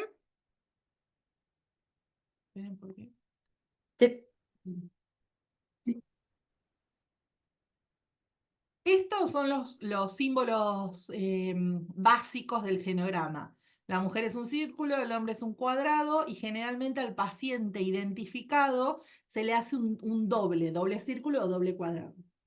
Las personas fallecidas van con una cruz y se pone el año, el vínculo así cuando se han casado y se pone el año de matrimonio y si no dentro de cada uno de los símbolos de las personas se pone la edad y los años de nacimiento y muerte si es que falleció. ¿Ven cómo se delimita el hogar con esa línea punteada? Bueno, eso es cómo se da, digamos, el sistema. Eso nos serviría para identificar cuál es el sistema familiar o convivencial, lo cual no significa que sea el único sistema, ¿eh? Y este de abajo que dice hostil, hostil se refiere a esta como picos. Eso es para definir que entre el hombre de esa casa o de ese sistema familiar y la mujer hay una relación hostil, pero que la mujer tiene una relación fusionada con su hijo varón primogénito y el padre tiene una relación rota con su hijo, su segundo hijo. Y entre ambos hijos la relación es muy cercana. ¿Sí? Entonces, fíjense la cantidad de información con un dibujito. A medida que lo van complejizando, ¿no ves? Acá vemos dos unidades familiares. Por un lado la del profesor de M y por el otro lado la de la profesora. Se ve que han sido un matrimonio. No, es un matrimonio, pero que no vive junto. La profesora vive con el hijo más chico, que es el paciente indicado, es el del que se está haciendo el genograma, y el profesor vive con el hijo más grande y la hija, con el hijo, perdón, de otro matrimonio, por lo visto, y la hija mayor del matrimonio con la profesora. No, mentí. El profesor vive con su hija mayor y con el marido de su hija mayor. En realidad no marido, concubinato. O sea, con su yerno sería. Que tienen una hija, hijo, un Pedro de 1 año y un bebé de 2 meses. En realidad está embarazada de 2 meses. ¿Sí? Bueno, toda esta información la sacás de un dibujito. Dibujito que si está dentro de la historia clínica, uno no tiene que todo el tiempo ver cómo eran los vínculos, con quién vivís, ya está todo ahí. Obviamente, a medida que se va, a ver si hay otro más complejo, a medida que se va incorporando información, eso se va complejizando. Se utilizan diferentes colores y cosas, porque si no es un loco. Bueno, acá vemos un montón de cosas. Algunos problemas de alcoholismo, fíjense. Puede llegar a ser un patrón, porque son los hombres primogénitos de la familia. No, primogénitos no, acá el primer hijo y el último hijo. Pero bueno, ¿se entiende a lo que quiero llegar? Eso es un genograma. Es una herramienta que desde lo estratégico, desde el modelo estratégico y desde lo sistémico se utiliza muchísimo. Y que en la facultad no se menciona mucho, no sé por qué, porque en realidad tampoco es que ustedes salen y todo el mundo tiene conciencia del genograma, ¿eh? Pero es una herramienta que si la saben usar y si trabajan sobre todo en equipo, funciona de 10. ¿Sí?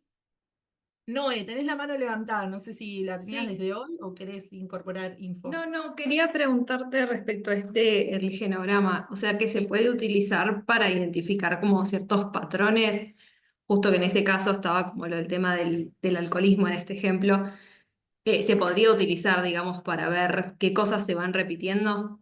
Sí, totalmente. Inclusive Ok. cosas que no son adrede. ¿A qué me refiero con adrede? Por ejemplo, que haya abortos en todas las líneas generacionales o que haya muertes prematuras en todas las líneas generacionales. No es que los hayan matado los miembros de la familia, pero sí es significativo a la hora de la historia familiar y por ahí patrones que se repiten a modo inconsciente. Acá les estoy mezclando dos escuelas, porque la escuela sistémica no habla de lo inconsciente, habla de patrones arraigados y aprendidos. ¿Dónde decimos nosotros? Nosotros que somos psicólogos podemos decir en el inconsciente. Pero el inconsciente no es una terminología que utilice el modelo sistémico. ¿Sí? Entonces sí, sirve para visualizar diferentes repetición de historias o de sintomatologías o de vínculos. Por ahí vemos historias donde hay mucha fusión madre-hijo o madre-hija, o donde vemos que jerárquicamente las que han tenido el poder en las familias son las mujeres, como una historia familiar muy marcada por el núcleo femenino. Eso lo podemos identificar a la hora de confeccionar un genograma, y que por ahí antes nos había pasado más desapercibido. No es algo que se haga una vez y de una sentada, eso se va complejizando todas las veces, lleva muchísimo tiempo. Pero bueno, está bueno para ir incorporando información. Bien, ¿dónde nos quedamos? Hablábamos del síntoma como comunicación. Ahí, dijimos eso. Y que sirve homostáticamente para mantener el equilibrio. Después hablaste Y también del diagnóstico relacional. perfecto, de ahí salté al genograma. Estaba pensando cómo llegué al genograma. Bien, gracias. Sí, de cómo se dan estas relaciones y cómo el diagnóstico, el reconocimiento de estos patrones es una intervención en sí misma. ¿Mm?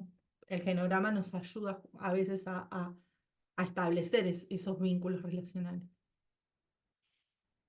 Un tercer punto dentro de esta terapia estratégica es que, y esto es importante, que las terapias suelen ser breves. Dentro del modelo estratégico suelen ser breves. ¿Por qué? Porque se buscan tareas operativas que irrumpan en las pautas recursivas, que rompan esos patrones. Entonces el terapeuta es observador, y esto es importante, es observador, es directivo, pero es activo. No observa desde la pasividad, como por ahí sí lo ofrece o lo proponía más el otro modelo sistémico. Acá el terapeuta interviene, diseña estrategias para provocar la alteración de los patrones disfuncionales, para romper la estructura. Entonces el terapeuta se termina siendo responsable del diseño del cambio. Esto ayuda muchas veces a que los miembros del sistema no se sientan responsables o no tengan la responsabilidad exclusiva de la destrucción del sistema por sí mismo. Por eso no es excluyente. Inclusive el sistema puede complotarse y excluir al terapeuta. Claro, Y porque pasa a es un ser sistema en sí mismo que viene a querer invadir a nuestro sistema. a romper ese equilibrio. Si homostáticamente estamos muy rígidos, bueno, lo echamos. No vamos más a ese loco que nos llena de ideas. ¿Sí? Y acá ¿Cómo va a intervenir activamente el terapeuta? Provocando, perdón, cambios de tipo 1 y de tipo 2. Y ojo con esto. El cambio de tipo 1 reproduce la misma clase de solución y mantiene la homeostasis disfuncional. Es como un cambio maquillado. El cambio ahora voy a dar ejemplos de ambos. El cambio de tipo 2 es el cambio que buscamos. Es la transformación radical de la organización y de la identidad de ese sistema. Por ejemplo, para que quede claro, si una pareja discute por qué uno siempre se olvida las fechas, el enfoque estratégico va a buscar una instrucción o una tarea que irrumpa la discusión automática. Por ejemplo, hay un recurso que se utiliza que es el tiempo fuera. Es este momento de, bueno, pausa. Estructuremos de nuevo la comunicación. Pero no va a trabajar en análisis profundo el resentimiento que genera el olvido de las fechas importantes. Si la pauta recursiva se corta, cambia la estructura y eventualmente va a cambiar la emoción. Ahí sí va a generar un cambio de tipo 2. ¿Se entiende? El cambio tipo 1, entonces, es una solución que en sí mismo termina manteniendo la homeostasis disfuncional. Corremos el foco de atención a otro problema. Puede ser. Exacto. No produce el cambio profundo. No es la solución. Bueno, que se anote, que se haga se ponga la gente, un recordatorio en el celular. Es un cambio tipo 1. ¿Se va a olvidar las fechas importantes? No, no se las va a olvidar. Pero ahora, si vamos a lo profundo, ¿por qué se las olvida? ¿Porque no le interesa? Entonces, tener un asistente virtual, ¿soluciona eso? No. Soluciona que no se olvide más las fechas. Sigue manteniendo esta pauta, esta homeostasis. Pero no hubo cambio en la estructura. Entonces, a la larga, va a volver a surgir el problema. El día que se le rompa el celular, se quede sin batería o lo que sea, se olvidó anotar la fecha en el celu, vamos a volver a tener el mismo problema. Entonces, no hubo real cambio. Ana, ¿y en de qué depende eso? ¿De hacer consciente la problemática? Sí, puede ser a ver, volvemos a lo mismo. El problema en sí mismo, por ahí es una exposición de un problema más profundo. Entonces, no es que se olvida las fechas porque se olvida las fechas. Quizás no quiere estar más en esa relación y le da exactamente lo mismo las fechas o no las fechas. Pero como está cómodo, como socialmente hay que tener pareja y las personas que están solas por ahí son vistas de otra manera, según su propio sistema, por ahí su familia colabora a sostener este tipo de creencias.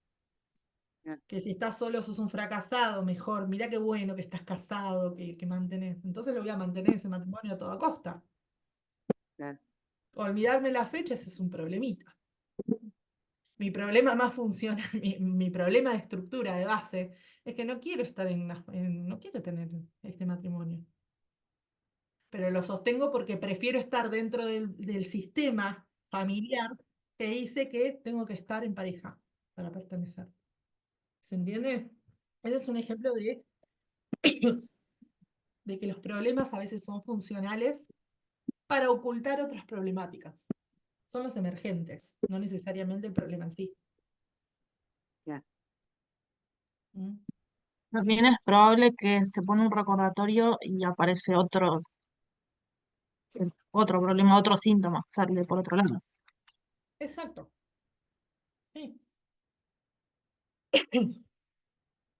¿Quedó claro entonces los dos tipos de cambios que se proponen y el cambio que va a querer buscar el terapeuta sistémico, el cambio de tipo 2, el cambio estructural. Entonces, para cerrar un poco con esta parte, el modelo estructural va a mirar la organización, los límites, las jerarquías, los subsistemas, los roles, y va a proponer una reestructuración. Y el modelo estratégico va a mirar las secuencias, las va a interferir con tareas y las va a reencuadrar.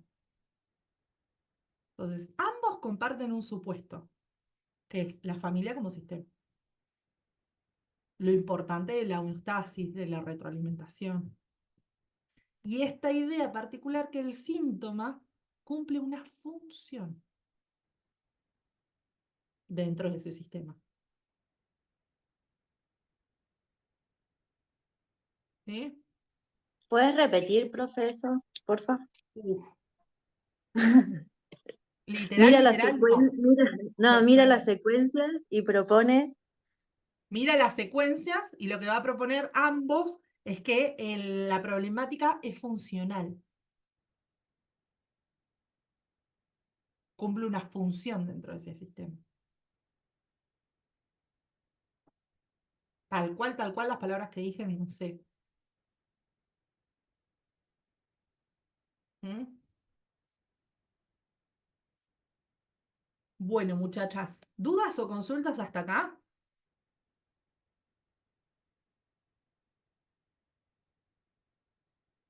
¿No? ¿Quieren que hagamos un mini corte y pasamos a la actividad práctica o pasemos a la actividad práctica y volvemos? En realidad, no es más que ayudarlas a organizar un poco cómo va a ser, o cómo es, mejor dicho, la tarea sincrónica. ¿Seguimos? ¿Les parece? Bueno, fíjense, por favor, ingresen. A ver si puedo ingresar y mostrarles. A la plataforma, a la clase 7, y díganme si pueden visualizar la tarea sincrónica o la actividad sincrónica. ¿Qué dice? Continuamos pensando el caso compartido en la actividad anterior. Bien. El caso clínico ya lo vieron, ¿no? Ya lo leyeron, lo estuvieron leyendo. Bien. Es de esta mujer que enfrenta síntomas depresivos, dice, tras la separación de su pareja. Se implementa una intervención psicológica basada en la terapia sistémica, en lo que estuvimos viendo hoy, enfocado en el fortalecimiento del apoyo social y la redefinición de su rol dentro de sus redes relacionales. Ahora vamos con las preguntas. ¿Qué sistemas están involucrados?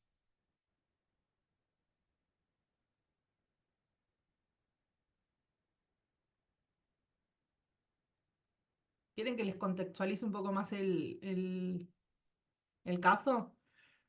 Yo me había hecho un resumen. Amber se llamaba la chica. Sí, por favor. Amber es una mujer joven, separada, estado anímico depresivo, escasa percepción de apoyo social, red familiar con alta crítica y poca ayuda instrumental. Amigos presentes, pero no organizados en apoyo práctico. En terapia se trabajó en la descripción de su red, la identificación de recursos formales y en tareas concretas para aumentar apoyo instrumental y emocional. El proceso potenció la dimensión objetiva y subjetiva del apoyo social, reconfiguró las pautas interaccionales y permitió que iniciara el trámite legal del divorcio. Hagamos un mapeo rápido para poder identificar también cuáles son los sistemas.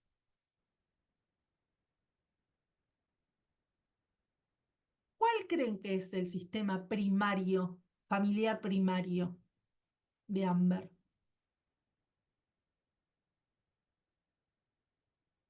Vayan desmuteándose, ¿eh? Su esposo y Padres. el hijo. Su esposo, su hijo, sus padres, Ah, dice ahí Tati. no. Había entendido antes del matrimonio, pero es antes de la separación. Antes de la separación sería su matrimonio. Ahí está. Antes de su separación, el sistema primario es su esposo, su hijo. Entonces, no es tan fácil salir de un sistema. Si ella se sale de su sistema primario, ¿en dónde queda? La nada, esto que hablamos. No hay contención, no hay red. Ahora, si nosotros podemos ampliar un poco a los subsistemas que involucran a esta paciente, a Amber, perdón, podemos empezar a ligar estas redes de apoyo en otros subsistemas. ¿Cuáles son los otros subsistemas? Bueno, ahí se nombraba a los amigos. Los amigos. Ustedes cuando lean el caso más en profundidad van a ver esto. Si nosotros tuviésemos que definir, por ejemplo, características de este sistema primario, teniendo en cuenta el modelo estructural, ¿qué deberíamos definir del modelo primario? Los roles, las jerarquías, cómo son los límites. Entonces definimos cómo son los límites dentro de este sistema familiar. Bueno, difusos. ¿Mm? Si vamos un poco más amplio, ¿cómo eran los límites con el sistema familiar de padres? Su sistema previo. Ustedes ya estuvieron leyendo el caso. ¿Cómo era la relación de Amber con la madre? ¿Recuerdan? No dice que era rígido porque la juzgaban por el hecho de separarse. La juzgaban, sí, sí, es rígido, pero por momentos también es muy difuso. Porque la madre, ¿se acuerdan que terminaba tomando decisiones en nombre de Amber? Entonces, es rígido autoritariamente, por cómo se pauta, pero es difuso en lo autónomo, en lo identitario. ¿Quién es Amber y quién es la madre? ¿Quién tomó esa decisión? Y si vamos más en profundidad, bueno, homeostáticamente, ¿cómo se vincula esta familia? Sosteniendo. Por más que ella tenga dificultades dentro de su pareja y quiera separarse porque no tolera más su matrimonio, bueno, ni siquiera quiere separarse, ahí me adelanté. En un primer momento medio como que está, que no sabe.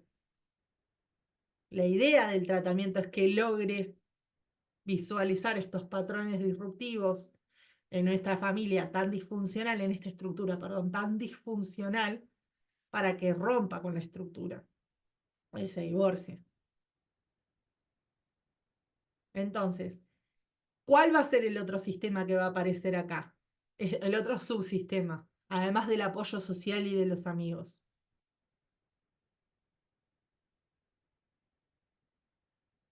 Que ahí hace una salvedad porque dice que, que Amber no la percibe como un subsistema fuerte, digamos, como que no se puede apoyar en los amigos.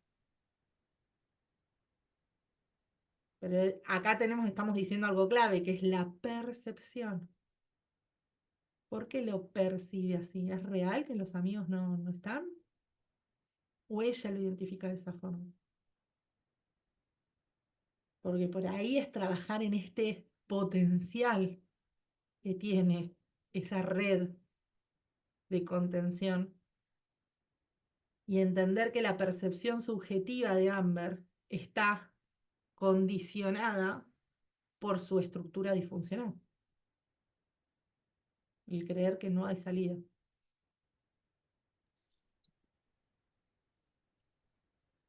Y ahí Y cómo además de se los trabaja con, porque bueno, metiéndome así, reconstructuración cognitiva. No, reestructuración, perdón, reencuadre o reestructuración del modelo sistémico. Ajá. No desde lo cognitivo, sino desde el sistema en sí mismo. Claro, porque cómo percibe ella esos amigos. La idea que Exacto. ella tiene. ¿Qué es lo que la lleva a creer o a percibir que esos amigos no están?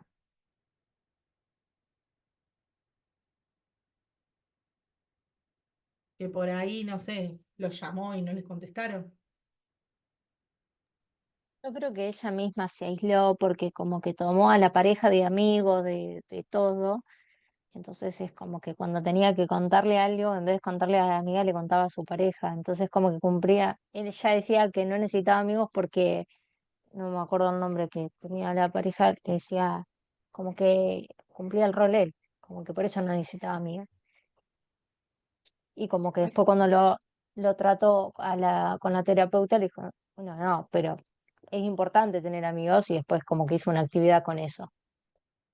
Exacto. Entonces, la percepción no era que los amigos no estaban, sino que el sistema tan cerrado hizo que se aislara de ese sistema, que dejara de contar con el subsistema amigos. No lo necesito, le cuento todo a mi pareja. ¿Mm? Entonces, no es real que no están, ahí está la percepción. Por eso no se trabaja desde el modelo cognitivo, desde el modelo de creencias, sino desde la estructura sistémica y la reestructuración. Bueno, dejemos de contarle cosas a tu marido. ¿A quién le contarías? A fulanito de tal. Bueno, contale. ¿Mm?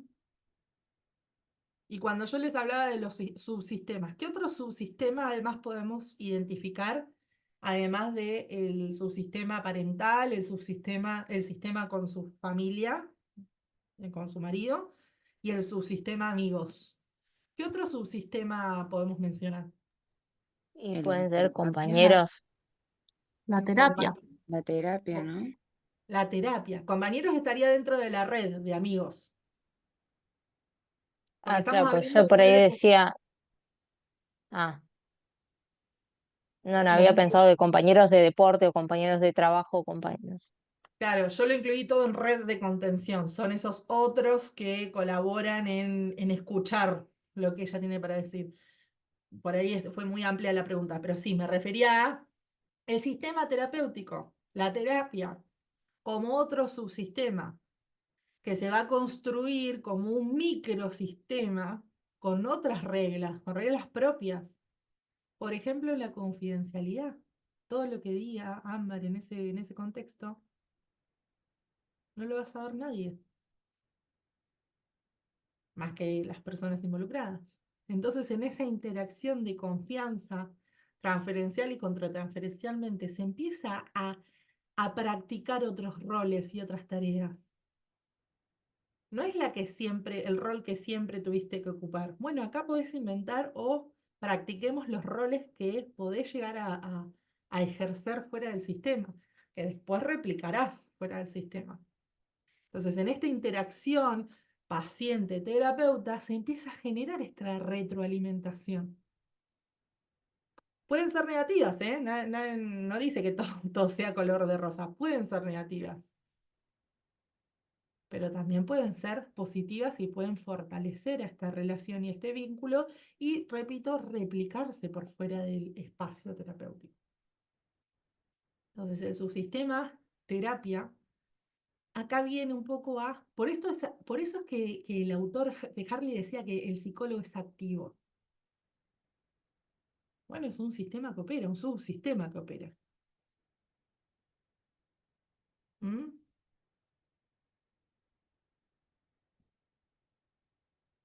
A ver, dice, ¿qué elementos muestran interrelaciones e interacción?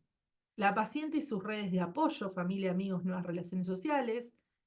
La paciente y el terapeuta en construcción de nuevas narrativas.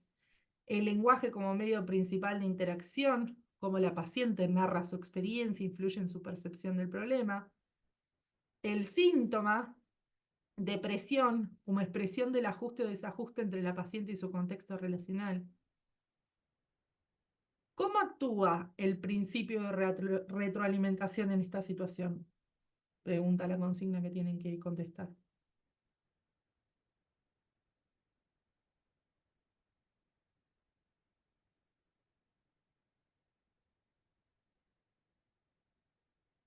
¿Cómo actúa la retroalimentación en este caso?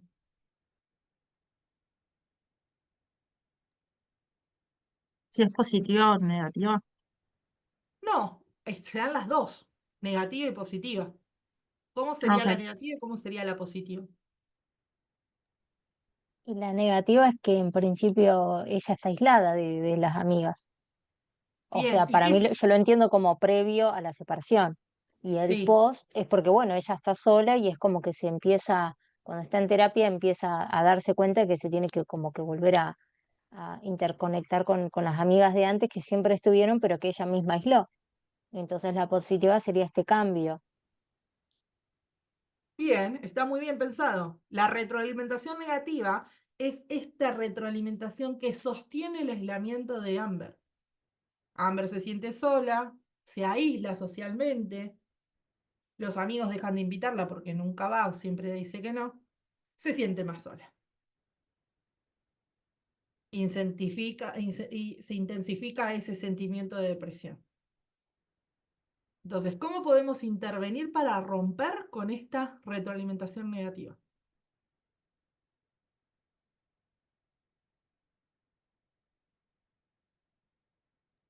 Y a mí se me ocurre que ella sea activa en esto que por ahí que proponga ella hacer algún plan o que invite ella y no esperar pasivamente a que el plan surja.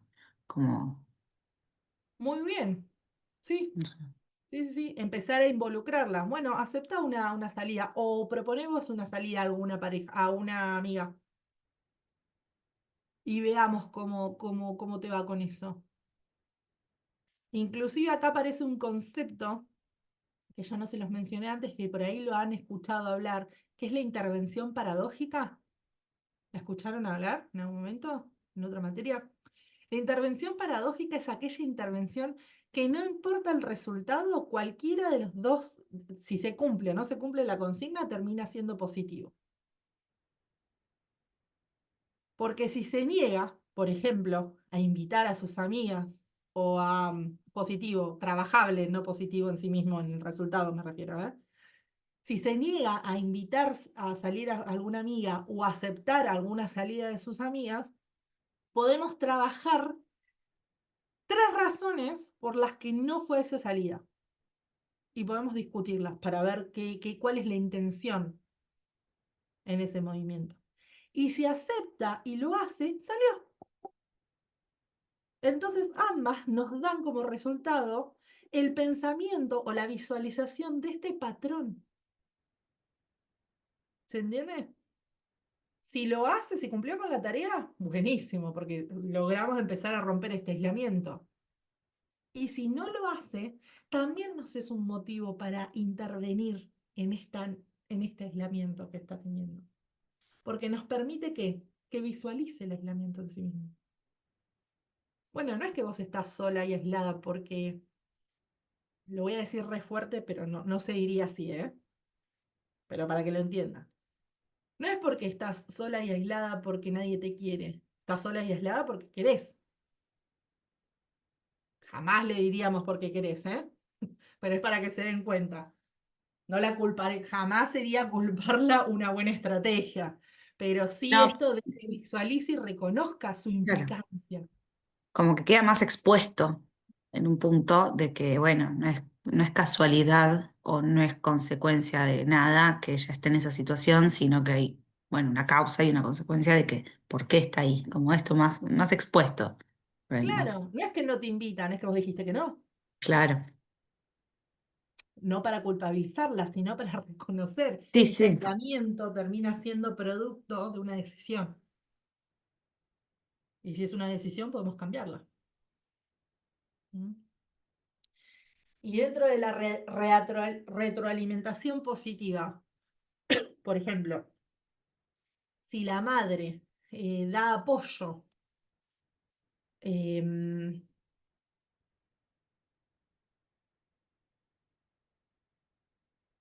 apoyo, debería ser como un apoyo instrumental a organizar una ayuda doméstica. Podríamos llegar a, o sea, si la madre acepta ir a la ayuda, acepta ir a terapia con Amber, perdón, termina siendo siempre positivo la retroalimentación. Porque si viene a sesión, podemos trabajar el tema de los límites y negociar y la distribución de las tareas. Y nuevamente, si no viene a sesión, también podemos visualizar ese patrón.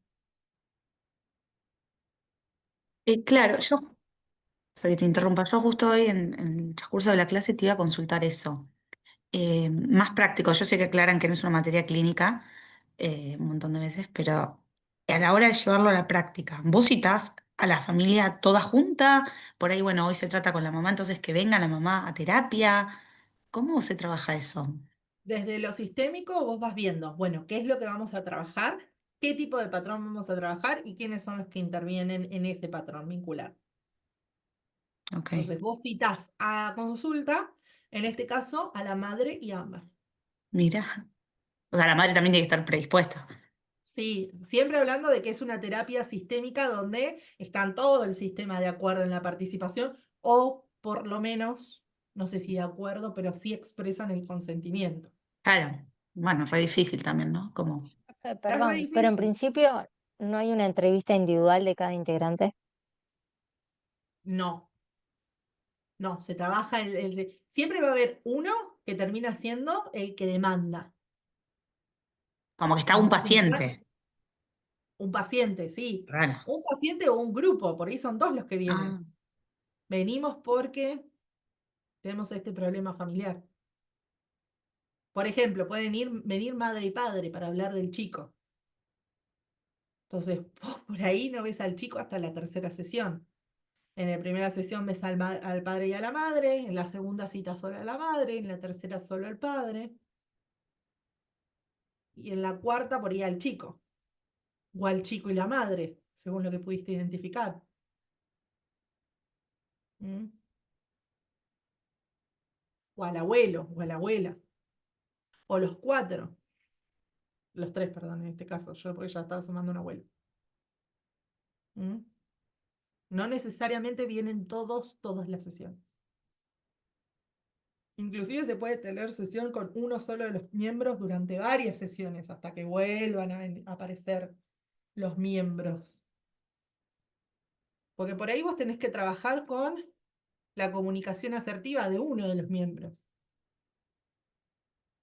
Y si no tenés llegada a ese miembro, que sería el que termina produciendo la disfuncionalidad de la estructura, sí vas como atacando por otros lados para que le llegue la reestructuración a esa persona, porque el sistema mismo se lo va a terminar exigiendo.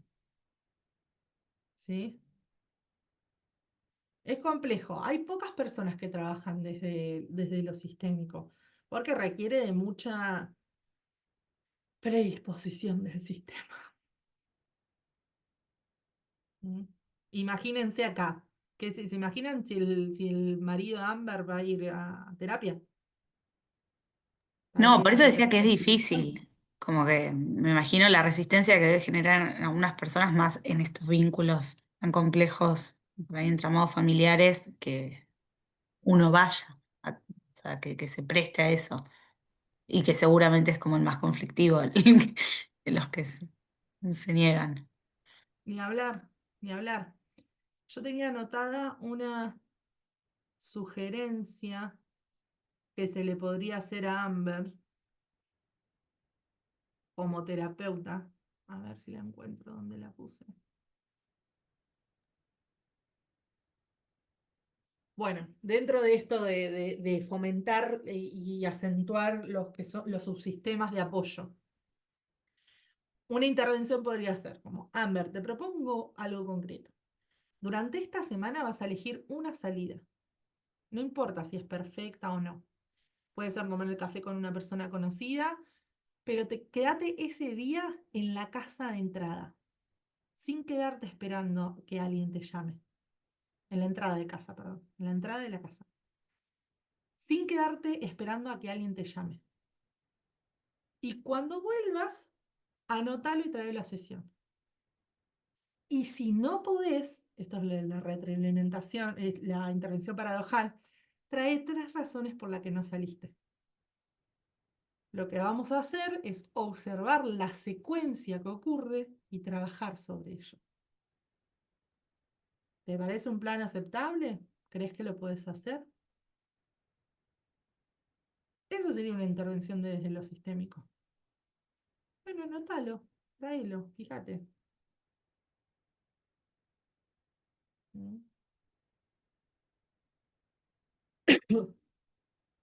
¿Se entiende cómo se trabaja?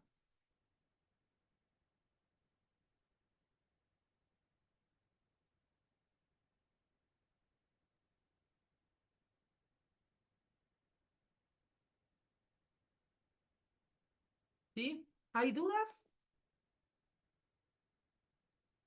Es difícil, Ana, separar las escuelas, porque hay mucho de lo conductual ahí, entonces como que es difícil a veces poner la mirada en sistémica cuando uno ve que hay otras. Sí, Hay, sí.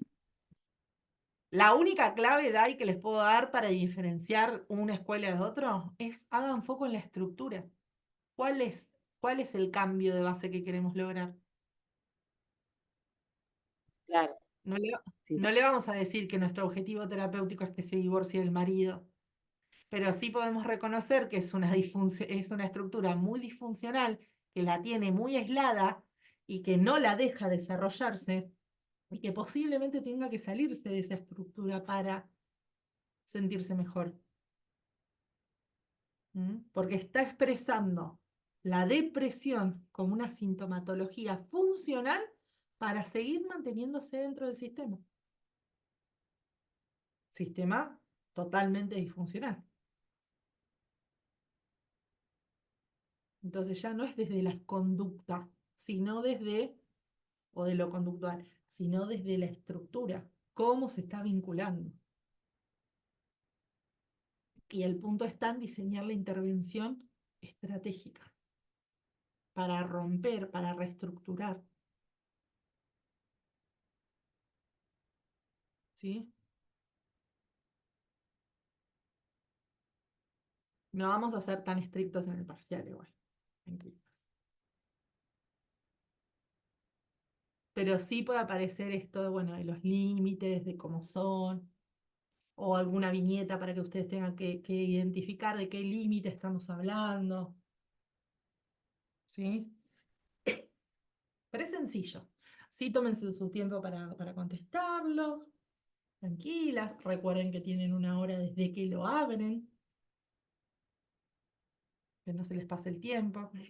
Se manda ¿Cuántas, automáticamente. Sí. ¿nos podrás decir más o menos cuántas preguntas son? Aproximadamente 25 van a ser. Ok, yo para calcular cuánto tiempo podemos estar con cada una. Igual, creo que las vamos a poner todas en la misma página. Ah, ok, Ustedes no bárbaro, hacen y leen todo. perfecto. Para que puedan calcularle, ¿viste? Estas muy largas, me quedo un rato más. Sobre todo porque hay una función que es que te muestra las preguntas aleatoriamente. Entonces, si lo hacemos página por página y te quedó última, la que tenés que redactar un poco más y estás al horno. Claro, sí. O vos no podés hacer uso de tu tiempo. Entonces, de esta forma ves todo y decidís comenzar. Es como un examen cuando es presencial.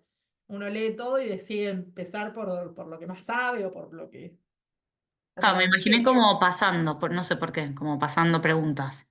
Que generalmente hay un modo que suele usarse en algunas cátedras que es pasando, es una por hoja, una pregunta por hoja, y muchas veces no te dejan volver para atrás.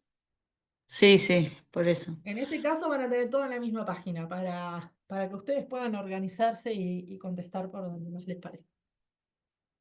Genial, gracias. ¿Sí? Bueno, muchachas, no tengo mucho más para decirles y hemos cumplido casi con las 2 horas de clase como nunca. Cualquier duda o consulta pueden escribirnos, ¿sí? Tanto a Alba como a mí, a la medida que vayamos contestando. No sé si está acá Julieta. A ver si está. No, no la veo.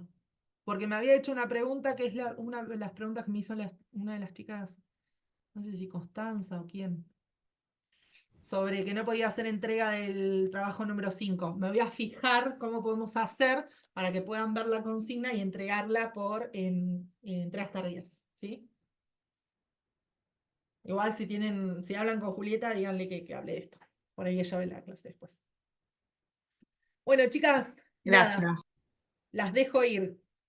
Vayan a leer. Gracias, Que tengan unas profe. Buena semanas semana. Gracias. Sí. Gracias. Gracias. Cuídense, un besito.